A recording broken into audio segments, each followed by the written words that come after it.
So I've just been inside the AXA Training Centre to see a notably tanned Arne Slot, because of course he has spent the last few days in Ibiza celebrating Liverpool's Premier League title success. I mean, the players themselves have also been away, haven't they? They've been in Dubai, sunning themselves as a collective, but all good things come to an end, and they've had to get back to work today to refocus on the challenges ahead, which of course is Liverpool's penultimate Premier League game of the season at Brighton on Monday. And Arne Slot did joke when he sat down that he'd been having a good week up until the point at which he had to sit down to speak to us. So sorry about that, Arne, but there was an awful lot to get into from this press conference, and I guess the best place to start really is the thing that everybody wants to hear about at the moment, which of course is transfers, and specifically Liverpool's proposed move for the Bayer Leverkusen defender Jeremie Frimpong. Now, there is an expectation that Liverpool are shortly going to trigger that release clause in his contract, believed to be around 35 million euros.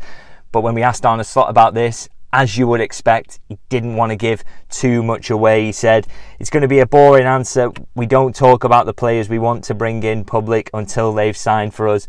It's not really a shock, is it, that he's kind of straight batted that one? We've seen him throughout the season when asked about the contract of Trent Alexander-Arnold, Virgil van Dijk and Mo Salah. He hasn't given a jot away, so it wasn't really a surprise that he didn't sit down in his press conference today and start telling us who Liverpool were going to sign and what the plans are for them. So not really surprised by that one, that he's gone with a straight bat, as I say. But he did get asked a little bit about transfers as well, and kind of talked a little around that, I guess. He was asked about the fact that, you know, at this time of the season, is it time where you find it hard to kind of balance thinking about what the future's going to look like and the plans for the summer versus, of course, preparing for the games that you've got remaining? And he did joke and laughed and said, "Look, did you not see the videos of me this week?" suggesting he hadn't been thinking about it a lot. But he did say that, you know, he does have more time at the moment to think forward and think to what Liverpool are going to do in terms of changing the squad this summer and how they're going to approach things going into the next season. And they've been given that time because they've had the league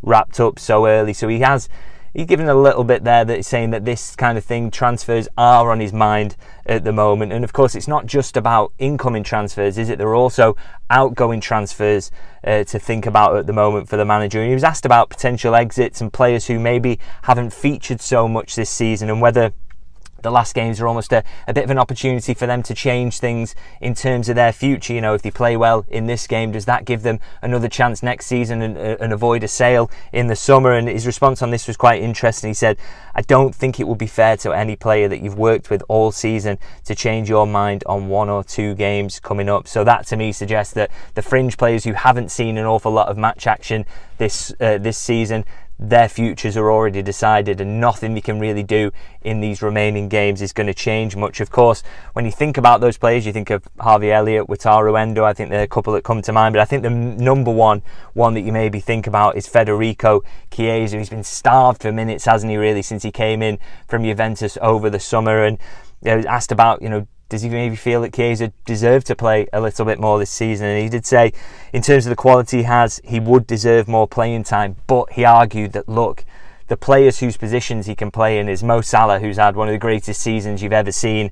And then if he could play on the left-hand side, he said that is an option for us. But you've had Cody Gakpo and Luis Diaz playing brilliantly throughout the season in that position. And he said, you know, it's not, he's not really got any regrets about kind of going with the players who have earned his trust in those times, particularly as the first half of the season was effectively written off with Kieza being injured, struggling to get fit, struggling to get up to the fitness of the players he was competing with.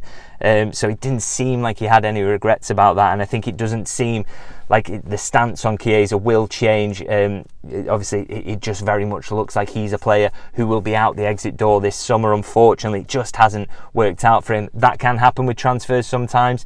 You know, even for someone who I am regularly told has got a great attitude in training, is very much liked around the place, but he just hasn't been able to force his way into contention, has he? And if he wants to play more frequently, which you imagine he would, it just looks like the best outcome for him this summer would be to leave. Now, I have seen some reports recently, actually, of Napoli being very close to securing a move and being in negotiations with Liverpool. Now, it's my understanding that isn't the case. They're certainly not in any advanced negotiations with Napoli at the moment, but we will see. Maybe they will come back in for him, maybe other Serie A sides. That would be maybe my expectation in terms of if he were to go this summer, that will be where he goes. So we'll keep an eye on that one, but nothing close with Napoli at the moment.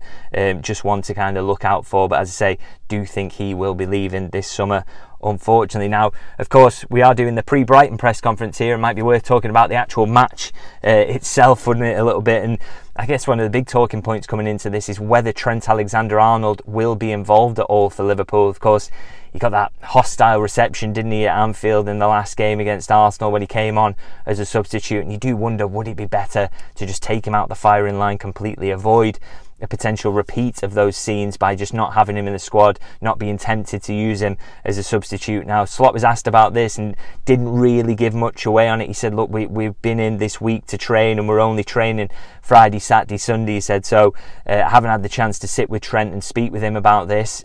So it's a conversation that they're going to have. And I do wonder whether Trent himself will say, just take me out the firing line. I don't want to be subjected to that. It does take the shine off a little bit. That was how the phrase was questioned. You know, are you worried that we'll take away from it? So I do wonder whether that would be the sensible decision, really. So we'll see what he kind of does with that. But he did say in a later answer about it that, look, he wants to kind of draw a line under it all and maybe, you know, all the focus be on the fact that they're celebrating the title, not just in this game against Brighton, but of course you think ahead to the Crystal Palace game at Anfield. We expect an incredible atmosphere there. The first time that fans have seen Liverpool lift the league title in such a long time. You don't want anything to take away from that, do you? So I just wonder whether Trent will be taking out the firing line in that one. I guess it's up to the player and the manager to have a chat and see what they think is the best course of action, but we don't want anything taken away from that, and I think clearly the manager doesn't want that either. It's not quite a call to fans to maybe not boo him, but if he does involve Trent Alexander-Arnold, it seems clear that, as I say, he wants to draw a line on it and he doesn't want any controversy around it or any noise, really. So he really wants all the focus to be on celebrating what Liverpool have achieved, because it is, of course, a big achievement, isn't it? So I'm going to wrap it up there anyway. Do let me know what you think about the big talking points. He didn't give much away about Frimpong, but how are you feeling about that prospective move? We do seem to be edging a little bit closer to that getting done. What do you think in terms of the exits? Who might be going this summer? Is Harvey Elliott in the firing line? Maybe is Wataru Endo? What do you think about Kieza? Has he been underused? I'm really interested to hear your thoughts on that, of course. But still 2 more games to go despite all this focus on exits and transfers and the Premier League title lift. And there's only 1 more game until we actually get to see them lift the trophy. So a lot to be excited for. And I will, of course, be back on to talk about the Brighton game and give my post-match review after that. Maybe even on if some transfer news breaks before then, of course. But if not, I'll see you after the Brighton game. Very much looking forward to that. And if you can like and subscribe, it will be massively appreciated. And I'll see you guys very soon.